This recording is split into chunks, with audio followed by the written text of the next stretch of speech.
नमस्कार विद्यार्थियों, कक्षा 8 विषय हिंदी आपके दूसरे सत्र का हम 7वां पाठ पढ़ रहे थे विद्यार्थियों, जिसका नाम है हार की जीत और जिनके कवि हैं सुदर्शन। तो हमने इसके आगे के वीडियो में विद्यार्थियों हार की जीत कहानी में दो पात्र हैं, एक साधु है बाबा भारती और दूसरा है डाकू खड़क सिंह। तो बाबा भारती के पास अपना एक सुंदर ऐसा घोड़ा होता है जिसके वह घूमने जाते हैं और जिसकी कीर्ति अत्यंत ही सबको प्रभावित करती थी, जिसका यश आसपास के इलाकों में फैल चुका था। बाबा भारती गांव से बाहर के मंदिर में रहते थे और इस घोड़े के साथ ही वह रहते थे। वह उसका घोड़ा इतना उन्हें प्रिय था कि जब तक वह उन पर बैठकर चक्कर ना लगा ले तब तक उन्हें चैन नहीं पड़ता था। अब इनके घोड़े के बारे में डाकू खड़क सिंह को पता चल जाता है। वह एक दिन बाबा भारती से मिलने जाता है और उन्हें कहता है कि आपके घोड़े सुल्तान की, बाबा भारती ने अपने घोड़े का नाम सुल्तान रखा है, तो आपके घोड़े सुल्तान की कीर्ति, यश और उसे देखने की चाह मुझे यहाँ खींच लाई है बाबा, तो मैं उसे देखने की अभिलाषा से यहाँ आया हूँ। यह सुनकर बाबा भारती बहुत ही खुश होते हैं कि मेरे घोड़े को देखने के लिए लोग आ रहे हैं। उन्हें बहुत ही अच्छा लगता है, बहुत खुशी होती है, बहुत आनंद आता है कि मेरे घोड़े को देखकर उन्हें वह अच्छा लगता है। वो डाकू सिंह को खड़क सिंह को अस्तबल के पास ले जाता है और उसे अपना घोड़ा दिखाने के लिए ले जाता है। तब घोड़े को देखकर खड़क सिंह बोलता है कि आपका घोड़ा तो बहुत ही सुंदर है, लेकिन इसकी चाल न दिखी तो क्या, इसे चलाकर देखो ये कैसा चल रहा है। तब अस्तबल में से खड़क सिंह को बैठने के लिए बाबा भारती अपना घोड़ा उसे खोलकर देते हैं। तब घोड़े पर चढ़कर खड़क सिंह बोलता है, बाबा यह घोड़ा तो बहुत ही अच्छा है। और घोड़े पर बैठते ही घोड़ा है वायु वेग से चलने लगता है। उसकी चाल देखकर खड़क सिंह को मन में ईर्ष्या होती है बाबा भारती के, इस साधु को, इस घोड़े को क्या काम, इस साधु के पास ऐसा घोड़ा और मेरे पास नहीं, क्योंकि डाकू खड़क सिंह ने हजारों घोड़े देखे हुए थे, वो एक डाकू था, लेकिन सुल्तान जैसा घोड़ा उसकी नज़रों से नहीं गुजरा था। उसे सुल्तान घोड़ा पसंद आ जाता है बाबा भारती का। और जाते समय खड़क सिंह बाबा भारती को क्या बोलकर जाता है कि बाबा आपके पास यह घोड़ा मैं न रहने दूंगा। अब खड़क सिंह की ऐसी बातें सुनकर बाबा भारती तो डर जाते हैं और वह दिन रात अस्तबल की निगरानी करने लगते हैं, अपने घोड़े की चौकीदारी करने लगते हैं, इस डर से कि कहीं उसे खड़क सिंह चुरा ना ले। जब 2-3 महीने तक ऐसा कुछ नहीं होता है तो फिर बाबा भारती असावध मानी लापरवाह हो जाते हैं, फिर उन्हें घोड़ा चुराने की चिंता नहीं रहती है। और बाद में क्या होता है कि एक दिन वह संध्या के समय अपने घोड़े पर बैठकर सैर पर निकलते हैं, तो बीच में वृक्ष के नीचे एक विकलांग और अपाहिज गरीब दिखा जाने वाला व्यक्ति कराहता है माने दर्द से चिल्लाता हुआ बोलता है कि बाबा जी सुनते चाहिए। तब बाबा जी उसे पूछते हैं कि तुम्हें क्या कष्ट है। वो कहता है कि मुझे रामावाला स्थान पर जाना है, जहाँ पर एक वैद्य रहते हैं और मैं उनका सौतेला भाई हूँ, आप मुझे घोड़े पर बिठाकर वहाँ तक पहुँचा दीजिए। बाबा भारती को उस पर दया आ जाती है, वह घोड़े से नीचे उतरकर उस अपाहिज को ऊपर बिठाकर खुद लगाम लेकर आगे चलने लगते हैं। और इतने में ही वह बैठा व्यक्ति घोड़ा लेकर दौड़ने लगता है, घोड़े को तेजी से दौड़ाने लगता है।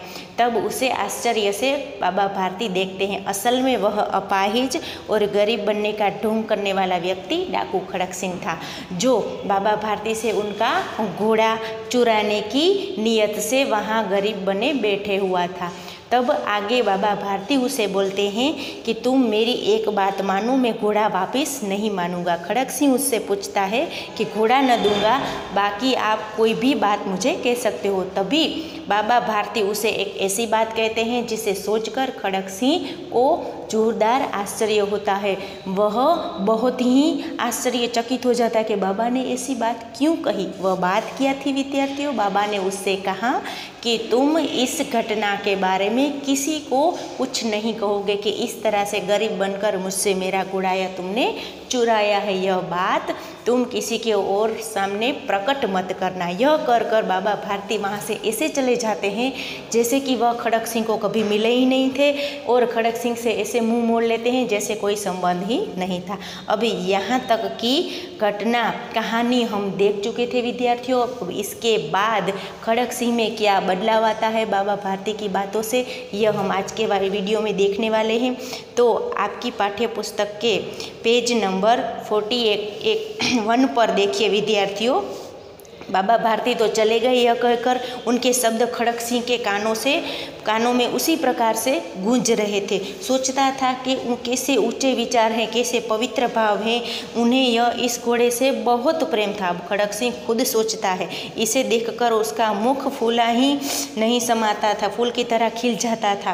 कहते थे इसके बिना मैं न रह सकूँगा। इसकी रखवाली में वे कई रात तक सोए नहीं थे, भजन कर कर रखवाली करते रहे थे, किंतु आज उनके मुख पर दुख की रेखा तक नहीं दिखाई दी। जिस घोड़े से उन्हें इतना लगाव था, खड़क सिंह सोचता है कि उस बाबा भारती को घोड़े को ले जाने के दुख की एक भी रेखा उसके मुख पर नहीं पड़ी, और उन्हें केवल यह ख्याल था कि यह कहीं लोग गरीबों पर विश्वास करना न छोड़ दे। ऐसा मनुष्य नहीं देवता होता है। खड़क सिंह डाकू था, फिर भी उसके विचार बाबा भारती के प्रति बदल गए। वह सोचने लगा कि जिस घोड़े से उसे इतना लगाव था, अति प्रिय था, जिसके लिए वो रातों जागे थे, उस घोड़े की परवाह न करते हुए बाबा भारती ने किस बात की परवाह की कि यदि इस घटना के बारे में लोगों को पता चल गया तो आगे से लोग गरीबों पर भरोसा या विश्वास करना छोड़ देंगे।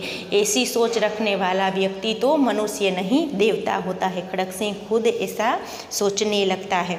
अब रात्रि के अंधकार में खड़क सिंह बाबा भारती के मंदिर में पहुंचा, जहां पर वह रहते थे। चारों ओर सन्नाटा था। तब वह वहां पहुंचता है वापस। सन्नाटा मानी चुप्पी और खामोशी। वह वापस बाबा भारती के पास पहुंचता है। आकाश में तारे टिमटिमा रहे थे। थोड़ी दूर पर गांवों के कुत्ते भौंक रहे थे। अब थोड़ी दूर पर गांव में रहने वाले कुत्ते भौंक रहे थे। मंदिर के अंदर कोई शब्द सुनाई न देता था। खड़क सिंह सुल्तान की बाग पकड़े हुए था। यहाँ पर सुल्तान की बाग पकड़ना मानी घोड़े की जो लगाम होती है उसे बाग कहते हैं। तो लगाम पकड़े हुए सुल्तान वहाँ पर पहुँचा। वह धीरे धीरे अस्तबल के फाटक तक पहुँच रहा, और फाटक खुला था, मानी दरवाज़ा खुला था।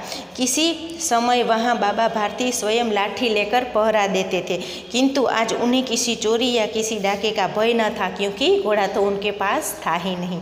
खड़क सिंह ने आगे बढ़कर सुल्तान को उसके स्थान पर बांध दिया जहाँ से वह उसे लाया था। जब बाबा भारती उसे जहाँ पर रखते थे वहीं उसके घोड़े को खड़क सिंह बांध देता है। बाहर निकलकर सावधानी से फाटक बंद कर दिया।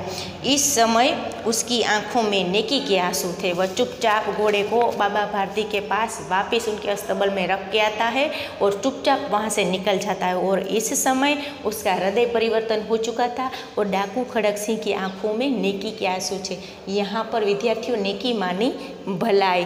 बाबा भारती की हुई बात उसे दिल पर चोट कर जाती है और उसका हृदय परिवर्तन होता है।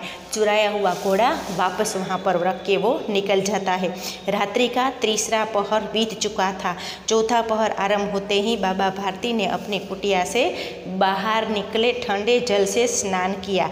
उसके पश्चात इस प्रकार जैसे कोई स्वप्न में चल रहा हो उनके पांव अस्तबल की ओर बढ़े, परंतु फाटक पर पहुंचकर उनको अपनी भूल प्रतीत हुई। रोज की तरह ही वह अस्तबल की ओर जाने लगा, लेकिन उन्हें बाबा भारती को स्मरण हुआ एकाएक यहाँ पर अब घोड़ा तो है ही नहीं, इसीलिए अपनी भूल प्रतीत हुई।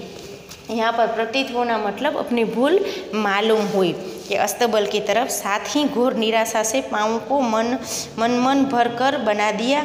वे वहीं रुक गए। अब मन भर कर वहाँ पर मन भर का बना दिया और वहाँ से अस्तबल की तरफ जाते हुए वह वापस लौट आते हैं। घोड़े ने अपने स्वामी के पाँव की चाप पहचान ली। तभी घोड़ा अंदर जो बंधा हुआ था रात को खड़क सिंह उसे छोड़ गया था। वह बाबा भारती के पैरों की चाप मानी आहट। किसी के आने के कदमों की आहट जो सुनाई देती है उसे बोलते हैं चाप या आहट। तो उनके पैरों की आवाज़ उनका घोड़ा सुन लेता है और वह जोर से हिनहिनाया। हिनहिनाया मतलब घोड़ा जो घोड़ा प्राणी है और वह जो आवाज़ निकालता है उसे हिनहिनाना बोलते हैं। तो घोड़ा जोर से हिनहिनाता है। अब बाबा भारती आश्चर्य और प्रसन्नता से दौड़ते हुए अंदर घुसे। बाबा भारती को पता नहीं था कि खड़क सिंह घोड़े को वापस छोड़ गया है। जैसे ही घोड़ा हिनहिनाता है वह प्रसन्नता से अंदर जाते हैं और अपने प्यारे से घोड़े को गले से लिपटकर इस प्रकार रोने लगे मानो कोई पिता बहुत दिन के बिछड़े हुए पुत्र से मिल रहा हो। घोड़े से वह ऐसे मिलते हैं, उसे देखकर ऐसी प्रसन्नता होती है कि जैसे कोई पिता अपने पुत्र को मिलकर प्रसन्न होता है। बार बार उसकी पीठ पर हाथ फेरते हैं और बार बार उसके मुंह पर थपकियां देते हैं। फिर वे संतोष से बोले, अब कोई गरीबी की सहायता से मुंह नहीं मोड़ेगा।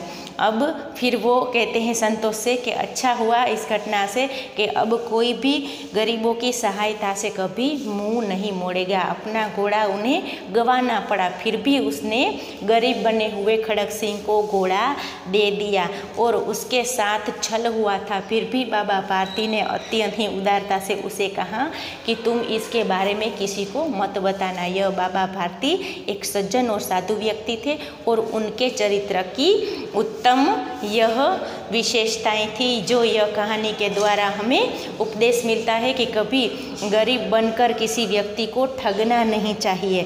अब इस प्रकार जो हम गरीबों की मजाक उड़ाते हैं, हम तो उसे ठग लेंगे डाकू खड़क सिंह की तरह, लेकिन जो व्यक्ति कभी गरीबों की मदद करने आगे आता है वह हमारे इस छल से कभी आगे गरीबों पर भरोसा नहीं कर पाएगा, उस पर विश्वास नहीं कर पाएगा।